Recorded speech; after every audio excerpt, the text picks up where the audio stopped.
దేవుడు తగిన సమయమందు హెచ్చిస్తాడు. అప్పటి వరకు కూడా ఆయన బలిష్టమైన చేతి కింద దీన మనస్కులుగా ఉండాలి. తగిన సమయం వచ్చినప్పుడు ఆయన నిన్ను హెచ్చిస్తాడు. ఆయన నిన్ను ఘనపరుస్తాడు. తగిన సమయం వచ్చినప్పుడు నీ బాధ నుండి నీకు విముక్తి కలగజేస్తాడు. తగిన సమయం వచ్చినప్పుడు నీ చింత నుండి నీకు విడుదల కలగజేస్తాడు.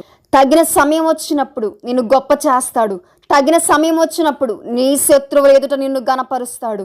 తగిన సమయం వచ్చినప్పుడు నీకు చేయవలసిందంతా చేస్తాడు. అప్పటి వరకు నువ్వు ప్రార్థనలో ఉండాలి. ప్రార్థన నీ జీవితంలోనికి ఆయన కృపను తీసుకొని వస్తుంది. ప్రార్థన నీ జీవితంలోనికి ఆయన దీవెన ఆశీర్వాదములను పట్టుకొని వస్తుంది. కాబట్టి ఆయన చేతి కింద ఎవరైతే దీన మనస్కులుగా ఉంటారో, ప్రార్థనలో ఉంటారో, వారు తగిన సమయం వచ్చినప్పుడు హెచ్చించబడతారు, ఘనపరచబడతారు. వారి జీవితాలు దీవెనకరంగా ఆశీర్వాదకరంగా ఉంటాయి. ఆమేన్.